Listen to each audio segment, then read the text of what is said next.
Hey guys, what's up? Jake here. I've been avoiding reviewing zombie movies, and no, those two don't count. But, anyway, the main reason for this is because I'm technically a zombie. And zombies in media are normally shown as very stupid, which is very offensive. Most of the time they say brains or just growl. But this time I'm reviewing one of the best zombie movies ever, The Return of the Living Dead. It being released August 16th, 1985, this is kind of a spin-off to Night of the Living Dead, as the producer John Russo of that movie was able to use the Living Dead name, and Romero was able to continue sequels. Which technically means this is a spin-off to Night of the Living Dead, because you can't really call it a sequel.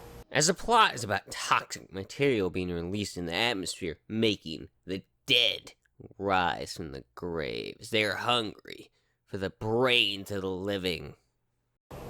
And yes, this is the movie where the saying brains came from, which, no, is not true. Some of us are intelligent. You think you're intelligent? Hey, shut the fuck up. Let's get into Return of the Living Dead. Alright, so we start this movie with this kid is getting a new job. He's played by Tom Matthews, who will be Tommy Jarvis next year in Friday the 13th Part 6. And there's also Clu Gulanger, who was in Freddy's Revenge. I don't remember his name in the movie. And also Miguel Nunez, who's in Friday the 13th Part 5 the same year. And also, technically, Lynnea Quigley was in Nightmare 4. So there's a lot of connections to Nightmare and Friday the 13th. As his name is also, ironically, Freddy, but, oh well. Freddy learns that he needs to do at his new job, as they talk about Night of the Living Dead being a movie that was based off a true story. Which, yeah, definitely isn't. And since this movie considers Night of the Living Dead a movie, it makes this movie kind of meta. And this is before Jason Lives did it, so it's one of the first meta horror movies. As it was, of course, changed around. So actually, the zombies roasting dead because of toxic waste. As he says, the waste is down in the basement. Which, yeah, is understandable that he's gonna show him, but since this is a horror movie, if you don't open it up, it's your own fault. Hey, these things don't leak, do they? Leak? Hell no. These things were made by the U.S. Army Corps of Engineers. Oh, fuck!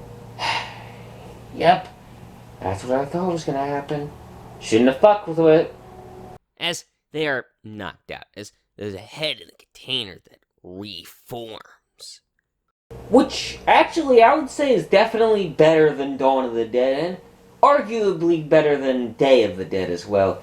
But those movies had Tom Savini doing the effects, so, yeah, the gore effects aren't even close to being as good, though. As we go to the punk teens of this movie, but their car breaks down near a cemetery. So the movie has teens to kill.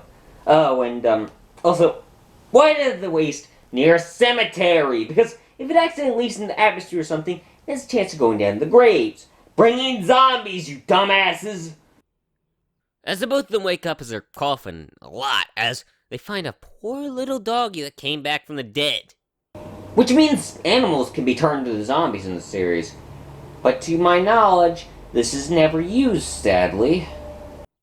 As there's something screaming from where the container leaks, so they're really concerned.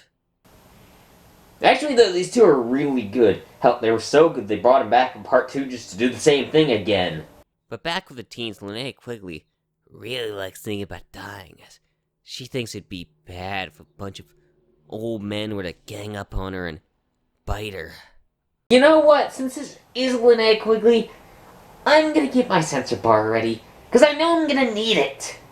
As back here, their boss, Bert, is really pissed that they accidentally opened up the tanks. Bert gives Frank an axe so he can brain it, so Freddy opens it up and the zombie comes out.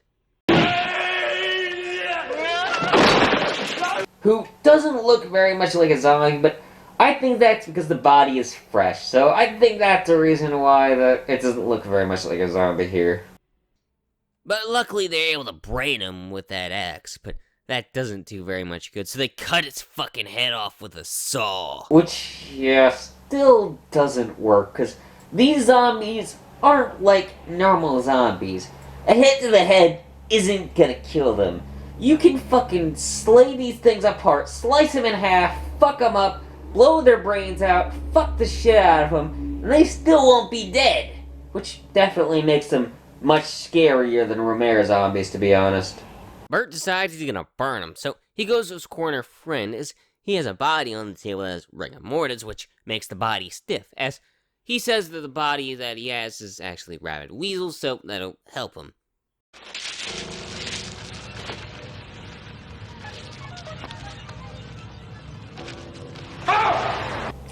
Yeah, definitely rabid weasels. Can you burn these things now? But luckily he's still going to help, as Freddy's girlfriend Tina goes looking for him. Which, I mean, she probably should have went in there earlier because, yeah, she should probably have checked on her boyfriend. And also, they may have had gas in there, so it would be good to check or at least ask for a phone so you don't have to spend the night in the graveyard. So anyway, they burn the bodies, but this makes the thing go in the atmosphere so it can start raining to go into the graves, as both Freddy and Frank feel like crap, as the rain is making the dead rise from their graves, as inside Tina finds the tar man.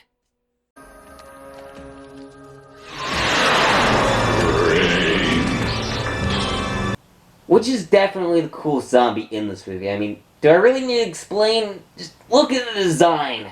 But luckily the other team's there to save her.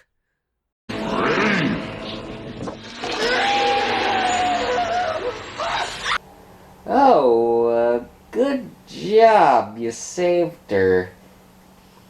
You might be dead, but at least you saved her.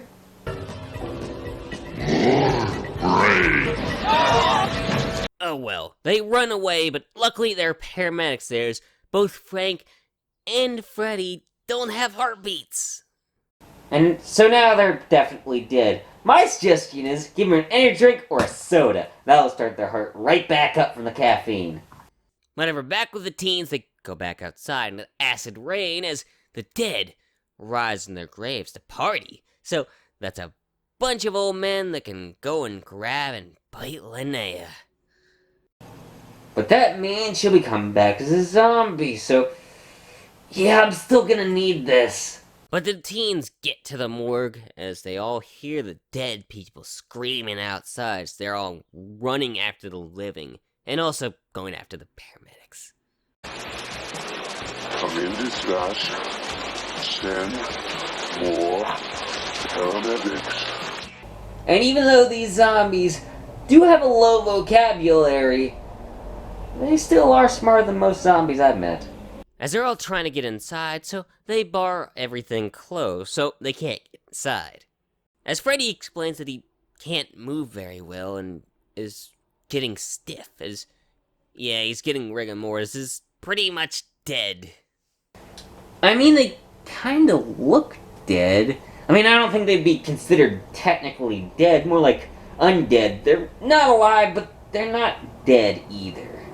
But luckily, there's more paramedics that can arrive just so they can die right away, as another teen can die. But this is a good thing, since now they can talk to the zombie who killed them, who just wants brains. Not people. Brains. Brains only. Yes.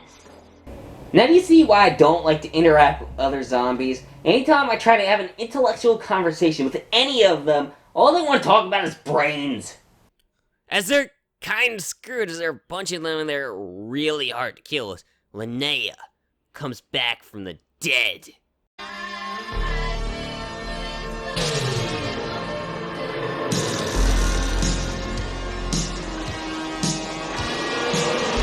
Jesus fucking Christ, I didn't think I'd have to censor the whole damn screen. I wasn't expecting her to be fully fucking naked. God damn. I mean, I probably would have had to censor the full screen anyway, because YouTube's new rules make it so I would get demonetized for even censoring it, which is bullshit, by the way. But luckily, she's not in too much more of those movies. They can go into the church, as Freddy and Frank are going to turn soon, but Tina is gonna stay with them. Which does make some sense. if you're gonna die, you might as well let the person you love kill you. But outside, there are some cops outside, so the zombies get another snack. But they're still hungry, as they're gonna need to find a way out. So they're gonna use acid. No, not that acid. I really don't want to think about getting my brains eaten out by zombies while tripping on acid. Ugh. But these two are completing their transformation as they start going after Tina. Which, yeah, if you didn't want to die, you probably shouldn't have stayed with him. But luckily the acid worked for stunning them at least, so they're able to lock them in the church. Does blind him pretty well, actually, but zombies have a good sense of smell, so it won't work for very much longer, since he will find you. But Freddy's able to knock down the doors as these two are able to get into a cop car, but they're gonna need to leave him for now. Which is actually a good decision, even though it is a bit dickish, I will admit. But, yeah, the reason why it's a good decision is because if they don't go, they're all gonna be completely fucked. But these two still have to deal with Freddy, but luckily they don't have to deal with Frank because he still has enough control that he can painfully go into the fire. Which has to be extremely painful. I mean, he is technically still dead, but I'm pretty positive he still feels pain. And being burned alive is one of the most painful ways to die, so yeah, that gotta suck. As there's a helicopter there now, Freddy's almost up here to kill these two as they hit the tar man so they can get downstairs. And the guy who died earlier hasn't come back as a zombie yet, which is odd since Lynnea quickly died and came back after a few minutes. But I guess she was more important since she was fully naked. As they are finally gonna call the number on the container. Which they should have done earlier. But I understand why they wouldn't, but if they did, there'd be way less casualties. Hey, listen. You hear anything?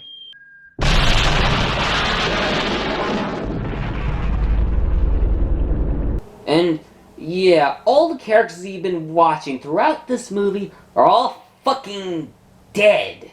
Which I actually do like this dark ending because it's something I don't see too often in horror movies. Most of the time, the final girl escapes and defeats the killer, or the killer kills everybody. But here, nobody wins. General, the rain will wash everything away.